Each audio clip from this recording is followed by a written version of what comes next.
कहानी की शुरुआत में हम एक आदमी को देखते हैं जो चोरी छुपे कौरवों के बातचीत को सुनने लगता है। इधर द्रोणाचार्य दुर्योधन और शकुनी को बता रहे हैं कि कल सूर्यास्त से पहले एक महारथी का वध करेगा। इधर जयद्रथ को देखते हैं जो कि उसका कवच बनकर तैयार हो चुका है। अब वह वहां से निकलकर द्रोणाचार्य के पास जाता है। तभी उसे ऐसा एहसास होता है कि कोई आदमी है। वो कहता है, कौन है? वहां से निकल जाओ। तभी एक चूहा निकलता है।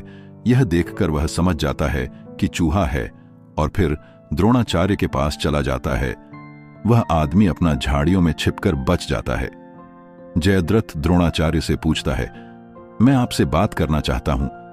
लेकिन द्रोणाचार्य उसे मना कर देता है कि वो अभी रणनीति के बारे में सोच रहा है। कुछ देर बाद जयद्रथ को पूछता है कि तुम अभी तक नहीं गए? जयद्रथ कहता है, आज के युद्ध में पांडवों ने मुझे और आपके योजना दोनों को परास्त कर दिया। वह आदमी अभी भी इनके बातों को छुपकर सुन रहा था। जयद्रथ द्रोणा से कहता है, इस हार का उत्तर देना ही होगा आचार्य।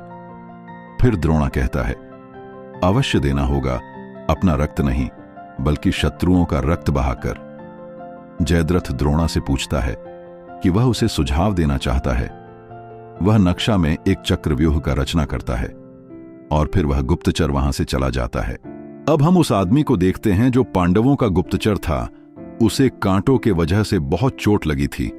उसे पट्टी करते वक्त उसे पूछता है, बहुत घातक था पुत्र?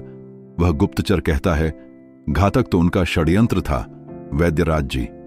वह गुप्तचर अर्जुन और कृष्णा को बताता है कि वह लोग एक महारथी का वध करने वाला है, पर किसका कोई नहीं जानता। फिर कृष्ण उसे और सोचने के लिए कहता है कि और क्या क्या देखा, कोई शब्द अक्षर या ध्वनि जो तुम्हें याद हो। वह बहुत सोचने की बात बताता है कि वह चक्र जैसे कुछ सुना था। फिर कृष्णा समझ जाता है कि वह चक्र नहीं बल्कि चक्रव्यूह है। यह सुनकर अर्जुन कहता है, चक्रांत हो या चक्रव्यूह, मुझे दोनों को तोड़ना आता है। आज के युद्ध के बारे में आचार्य ने जो भी पहेली बनाया है उसका उत्तर तो मेरा गांडीव ही देगा। तभी अभिमन्यु भी आ जाता है और कहता है, और मेरा रौद्र। अभिमन्यु अपने पिता से कहता है कि हाथी के जैसे दो दांत, वैसे ही हम लोग, एक ओर आप और एक ओर मैं, और बीच में होगा हमारा गजराज। तभी अचानक ऊपर से एक बहुत बड़ा गोला गिरता है जिससे श्री कृष्ण अपने शक्तियों से कुछ लोगों को ही बचा पाता है। चारों तरफ घरों में आग लग गए थे जिसे सभी लोग पानी से आग को बुझाने कोशिश करते हैं। अर्जुन बताता है कि वह उनका शस्त्र नष्ट करने की कोशिश कर रहे हैं। तभी वह अपने साथ अभिमन्यु को बुलाता है, लेकिन अभिमन्यु मना कर देता है और कहता है, नहीं पिताजी, मैं युद्ध में जाऊंगा, और फिर वहां से चला जाता है। वह गुप्तचर उसे समझाने की कोशिश करता है कि वह एक चाल भी हो सकता है। अर्जुन कहता है, हो सकता है नहीं बल्कि जाल ही है, इसे मुझे ही तोड़ना होगा। अब कृष्ण और अर्जुन रथ पर सवार होकर जंगल की ओर चल पड़ते हैं। अब हम कुरुक्षेत्र के रणभूमि को देखते हैं जिसमें द्रोणाचार्य अपनी शक्ति को बदौलत हवा में उड़ने लगता है और ऊपर से ही सेनाओं को अपने शक्ति से नष्ट करते जाता है। इधर अर्जुन और कृष्ण के सेनाओं पर कुछ लोग इस पर तीर से हमला करने लगते हैं। यह देखकर दोनों सोच में पड़ जाते हैं कि यह क्या हो रहा है। और इधर द्रोणाचार्य अपने शक्तियों के पानियों से सभी को नष्ट कर रहे थे। तभी सत्यजीत अपने तीर से उसके हाथ में रखे प्याले को गिरा देता है। यह देखकर द्रोणा बहुत गुस्सा हो जाता है और फिर वह अपने शक्तियों से उसे समाप्त कर देता है। अब द्रोणाचार्य अभिमन्यु को अपने पास बुलाता है। दरअसल वह अपने रणनीति के अनुसार ही कार्य कर रहे थे। सभी सैनिक अपने अपने जगह पर खड़े होने लगे। इधर देखते हैं एक दिन पीछे समय को, जिसमें द्रोणाचार्य उसे बता रहे हैं कि आगे में शक्तिशाली सेना और उसके आगे में कुछ शक्तिहीन, ताकि शत्रु को लगे वह है जीता। आगे बढ़े किंतु विजय की ओर नहीं बल्कि अपने मृत्यु की ओर, बारी बारी से खुलते और बंद होते द्वार, जैसे निरंतर बदलती हो भूल भुलैया जिसमें शत्रु आए और खो जाए। जो योद्धा है जितना द्वार तोड़े वो उतना ही फंसता जाए। हाथी सेना, घुड़सवार और असंख्य पैदल सैनिकों का अभित्य भवन चक्रव्यूह। इधर पितामह भीष्म बादल में हो रहे गड़गड़ाहट की वजह से वह आश्चर्य हो जाते हैं कि वहां कोई चक्रव्यूह का षड्यंत्र रचा है। इधर कृष्ण और अर्जुन को जंगल में देखते हैं, जिनको सुशर्मा की संसप्तक सैनिक उन पर हमला कर देते हैं। अर्जुन अभी समझता है कि सत्यजीत सही बोल रहा था कि यह एक जाल ही था। इधर कुरुक्षेत्र में कौरवों के सैनिक अपने अपने जगह में रहकर किसी को भी अंदर नहीं आने दे रहा है। यह देखकर युधिष्ठिर समझ जाता है कि इस चक्रव्यूह को भेदना नामुमकिन है और फिर अपने सैनिकों को पीछे हटने के लिए कहता है। तभी धृष्टद्युम्न अपने सैनिकों को 2 हिस्सों में बंट जाने के लिए कहता है। फिर उसके संकेत से सभी लोग तीर छोड़ देते हैं, लेकिन कौरवों के सैनिक भी बचने के लिए अपने कवच को थोड़ा ऊपर कर लेता है और फिर वह अपना तीर इन पर छोड़ देते हैं, जिससे पांडवों का कई सैनिक मर जाते हैं। इससे बचने के लिए भीम और युधिष्ठिर हाथी के पीछे छिप जाते हैं।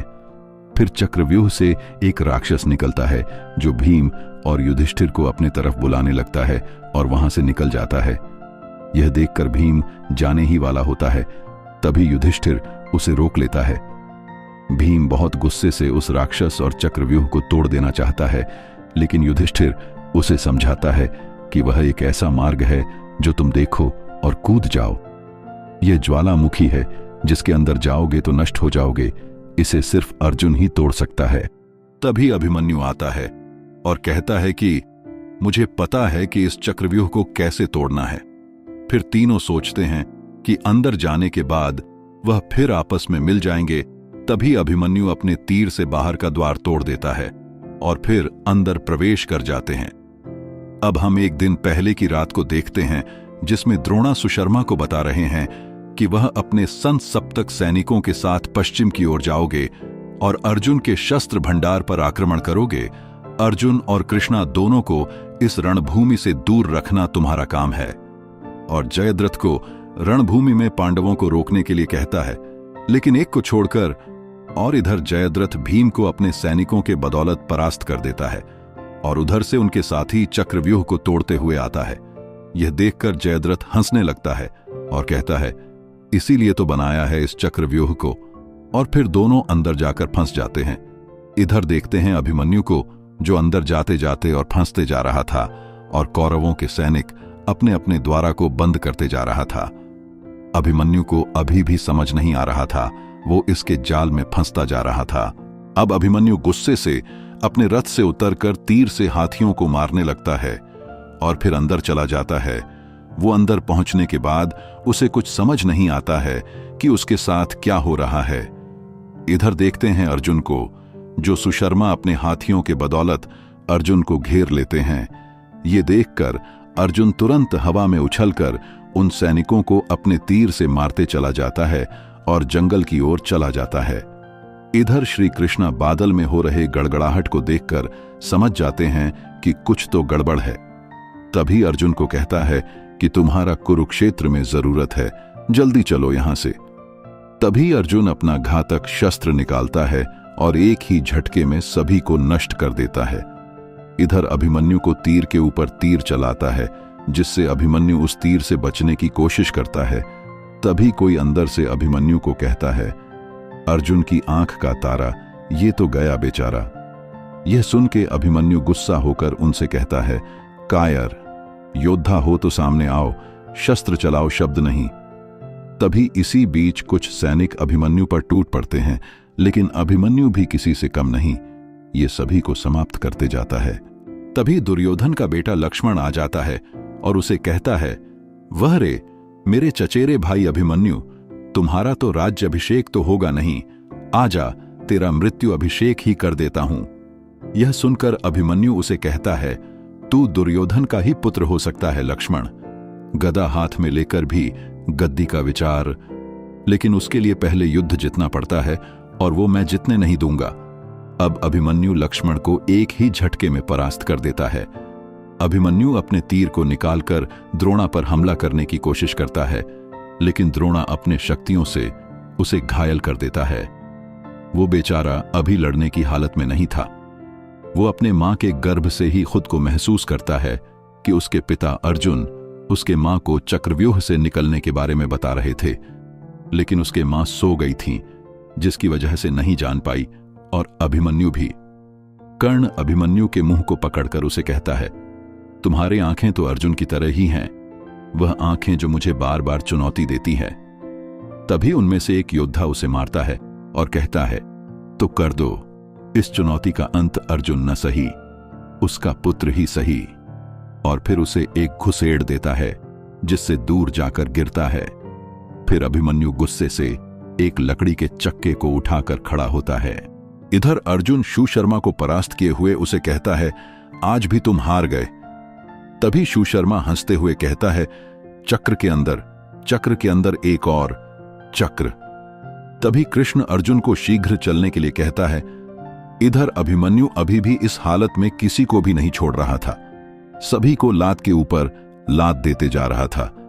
इधर अर्जुन को उदासी से भरे हुए देखते हैं, जिसमें अर्जुन कृष्ण से कहता है, हे कृष्ण, कुरुक्षेत्र में सब कुछ ठीक तो होगा ना?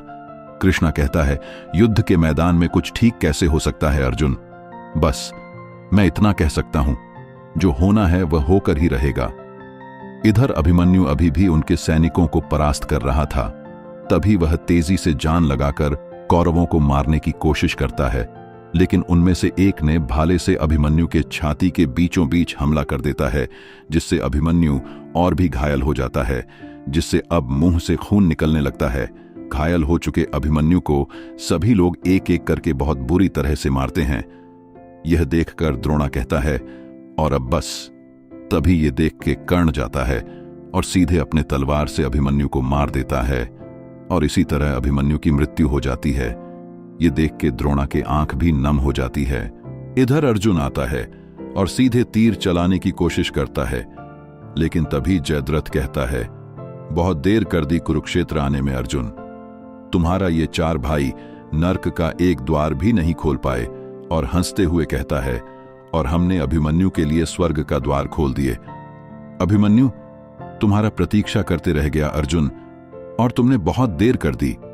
यह सुनकर अर्जुन के पैर लड़खड़ा जाते हैं और वहीं नीचे बैठ जाते हैं और गुस्से से बहुत जोर से चिल्लाने लगते हैं। इसी तरह यह एपिसोड खत्म होता है। और वीडियो थोड़ा सा भी अच्छा लगा हो तो हमारे चैनल नेट एक्सप्लेनर को सब्सक्राइब करना ना भूलें। मिलते हैं अगले एपिसोड में।